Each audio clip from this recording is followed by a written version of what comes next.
Hong Kong, early 1971.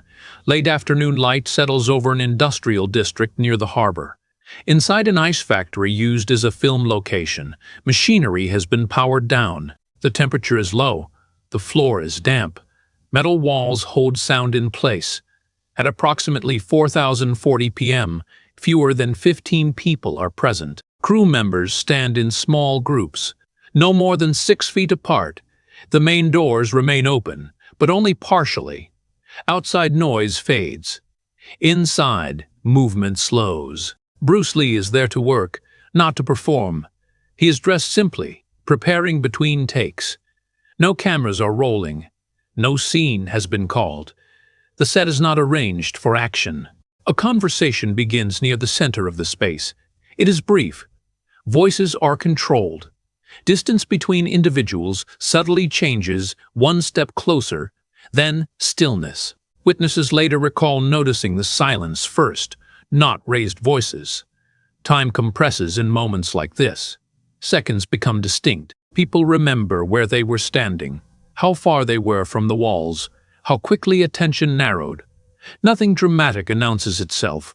No warning is given. What follows is remembered not for spectacle, but for how little time it required.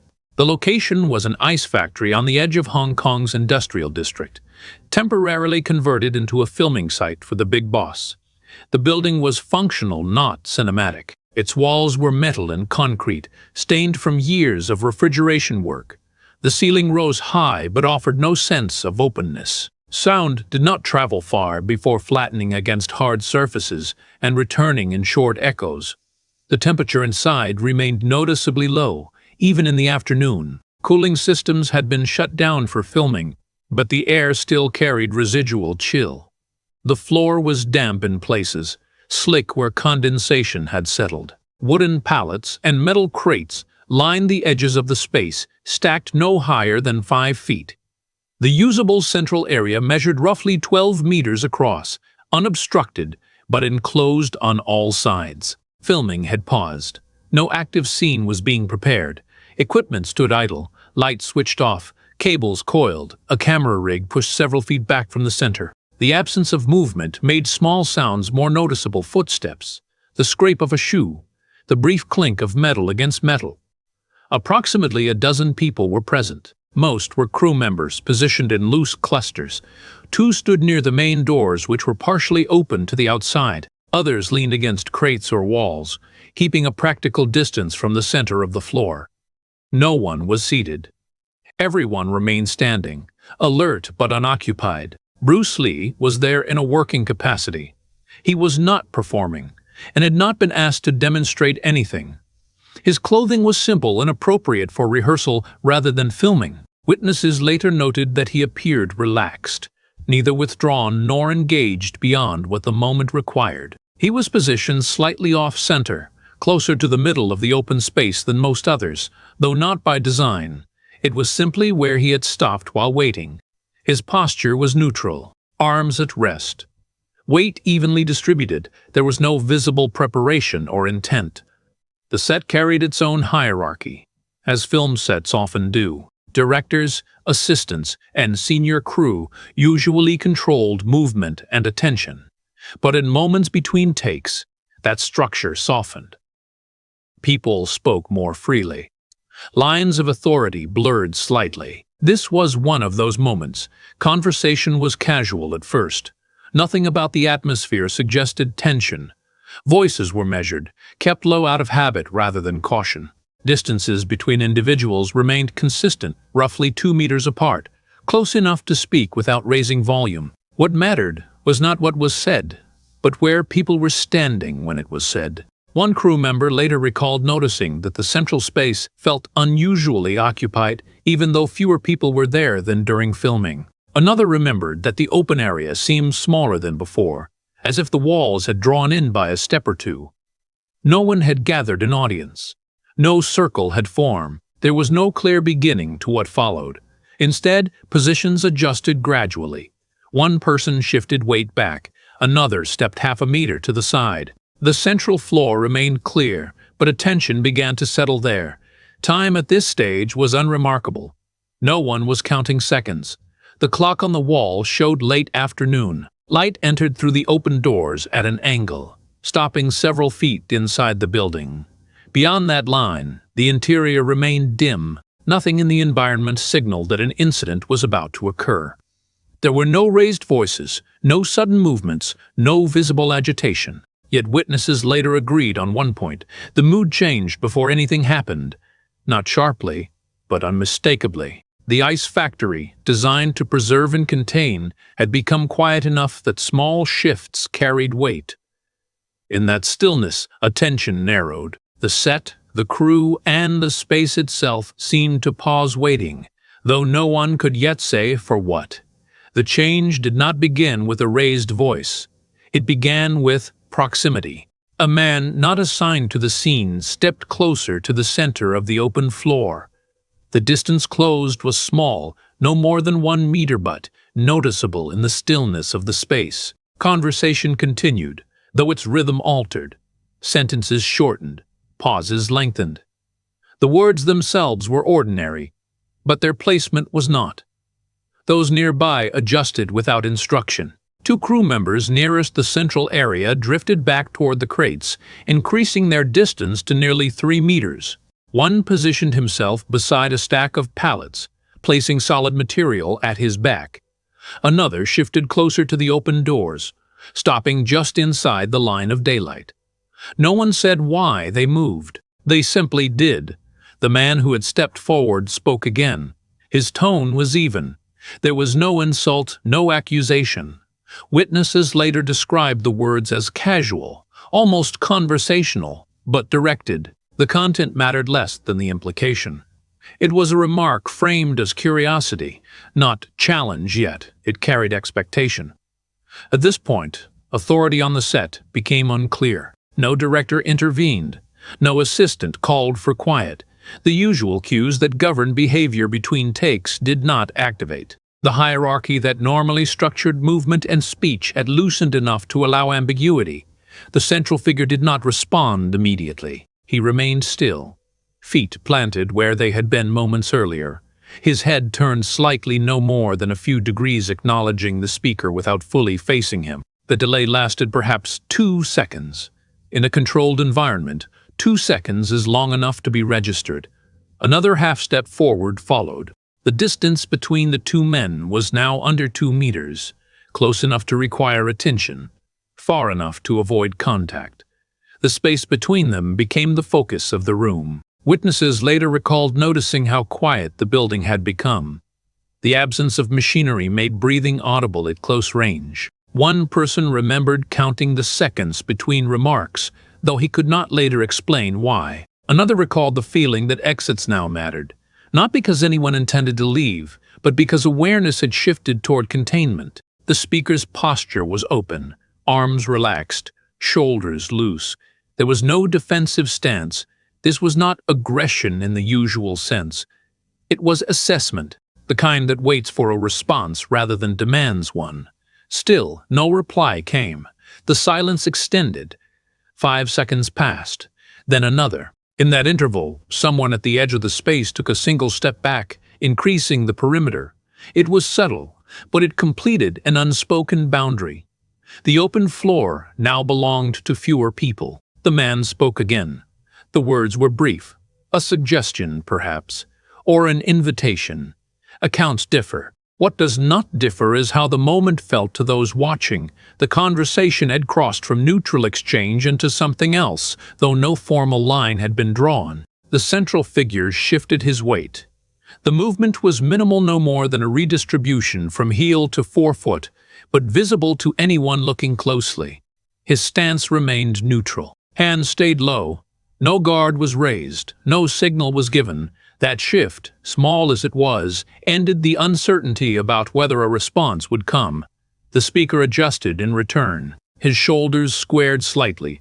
The distance closed again by less than half a meter. At this range, the dampness of the floor mattered. Traction was imperfect. Balance required attention. Those watching felt it before they understood it. A point had been reached where words were no longer necessary to continue the exchange. Whatever was being tested would not be resolved through explanation. No one stepped in, no one called out. The set remained officially inactive, yet fully alert. The unplanned nature of the moment was what made it possible. There was no announcement, no preparation, no framing as demonstration or dispute. It unfolded within ordinary time, inside a space designed for work, not confrontation. And now, with the distance reduced and attention fixed, the situation could no longer return to what it had been minutes earlier. The change in the room was not announced. It was measured in steps. Two people who had been standing near the center shifted outward, increasing their distance to nearly 4 meters. One turned slightly sideways, no longer facing the open floor directly. Another repositioned behind a crate, placing a physical barrier between himself and the space. The movement was quiet, deliberate, and synchronized without coordination. The usable area contracted. What had felt like 12 meters across now functioned as less than half that.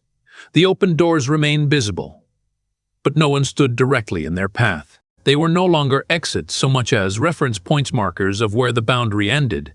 The man who had stepped forward adjusted his stance. His feet widened by a few inches. The dampness of the floor forced a recalibration. Weight settled lower. Knees softened. It was not a fighting posture, but it was no longer casual. Witnesses later describe it as preparatory, though nothing overt had changed. The central figure did not advance. He did not retreat. He remained where he was, though the space around him continued to reorganize. In confined environments, stillness can exert pressure of its own. Here, it did. Time became segmented. One witness later recalled noting the wall clock.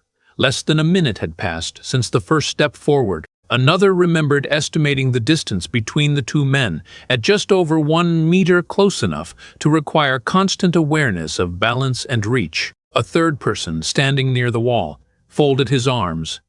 It was not a defensive gesture, but a closing one.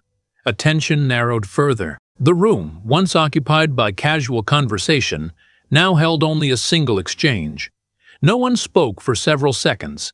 In that pause, authority briefly attempted to reassert itself. A senior crew member cleared his throat, a small sound meant to interrupt. It did not. The sound faded quickly against the metal walls, absorbed without effect. The speaker's head tilted slightly, as if reassessing. His eyes moved, not scanning the room, but tracking position. The central figure's hands remained low, fingers relaxed. There was no visible tension in the shoulders, no indication of readiness beyond posture. Another step occurred. This time it was lateral, not forward. The speaker shifted to the side by perhaps 30 centimeters, subtly changing the angle between them. The movement reduced available space even further, closing off a clear line past the central figure toward the doors. This was the first moment witnesses later described as containment. The space no longer offered equal options. Movement now had consequence. A crew member near the pallets took one more step back, heels nearly touching the wall. The perimeter finalized, counting those within it. Fewer than 6 people now stood close enough to intervene. The rest had withdrawn beyond immediate relevance. The silence deepened. Breathing was audible. The damp floor reflected light unevenly, creating small distortions beneath the men's feet. Balance, at this point, required attention to detail. Another micro-decision followed. The central figure shifted his rear foot by a few centimeters, aligning it more squarely beneath his center of mass. It was a technical adjustment, not a signal. But to those watching closely, it marked the end of passive waiting. At this distance, under these conditions, any movement would resolve the situation one way or another. The narrowing of space had removed ambiguity. What remained was timing. No one could later agree on who moved first in the final seconds leading up to the decisive moment. What they agreed on was that, by then, the room had already decided it could not contain both restraint and continued pressure. The final movement unfolded in less time than most witnesses could later count. At a distance of just over 1 meter, the man shifted forward. It was not a lunge. It was a test of space weight transferring, intent forming. The damp floor reduced traction. His lead foot slid a few centimeters farther than intended. That was enough. The response occurred inside a single breath. One step, a brief redirection of balance. No wind-up, no visible strain.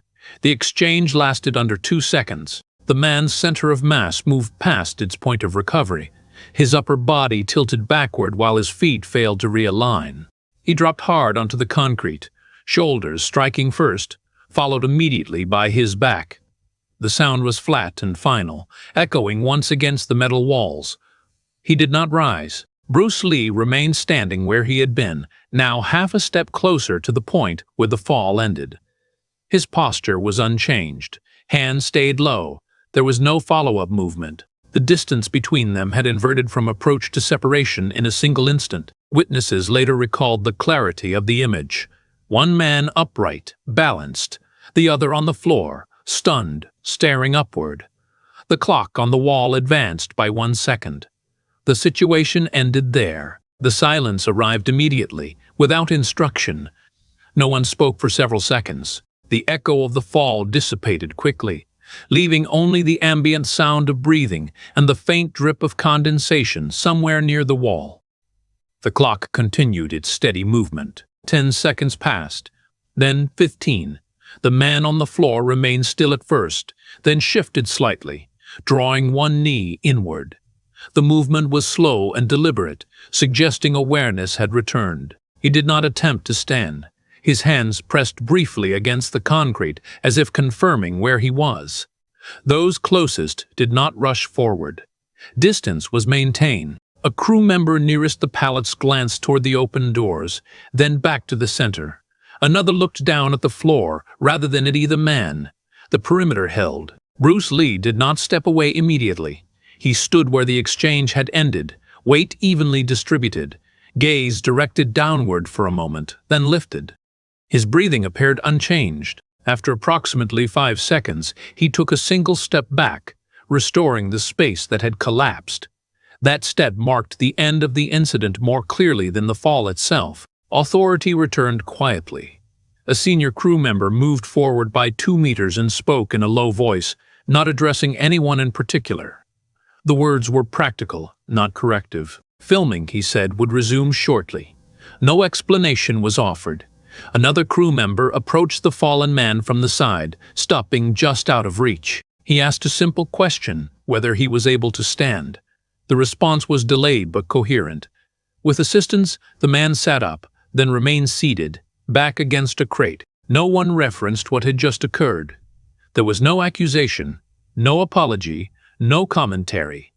The lack of reaction was deliberate. On a working set, continuity matters. Disruption is managed by minimizing its footprint. Within a minute, equipment was adjusted, lights were repositioned, cables were uncoiled. The space began to resemble a film set again, rather than a contained perimeter. The open doors remained where they were, unchanged. Those who had witnessed the moment did not compare impressions immediately. Most avoided eye contact. One person later recalled feeling as though speaking would extend the incident, giving it weight it did not require. The man who had fallen was escorted away from the central area. He walked under his own control, though slower than before.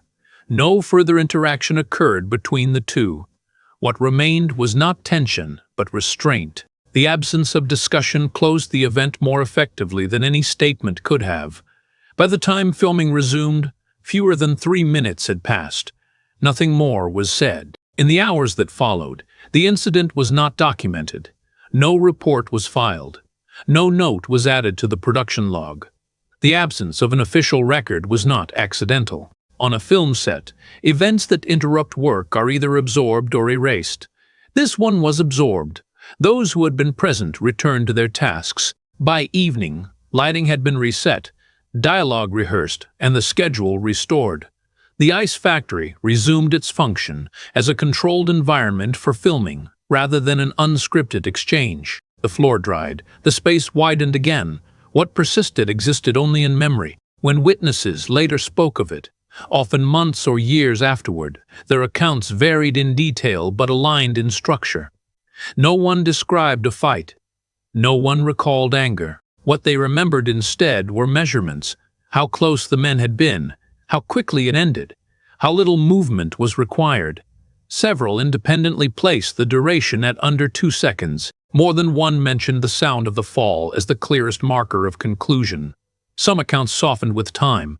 Others became more precise. One crew member insisted the movement had been so economical it was difficult to describe without reenacting it. Another maintained that he had looked away just before it happened, only to look back and find the situation already resolved. The disagreement was not about outcome, but about perception. Denial entered quietly. A few dismissed the moment as a slip. The damp floor made that explanation plausible. Others framed it as a misunderstanding that ended before it began. Without footage, without statements, without consequence, all interpretations remained technically valid. What was consistent was the restraint afterward. No boasting followed. No correction was offered. The man who fell did not challenge the account, nor did he amplify it. He continued working elsewhere.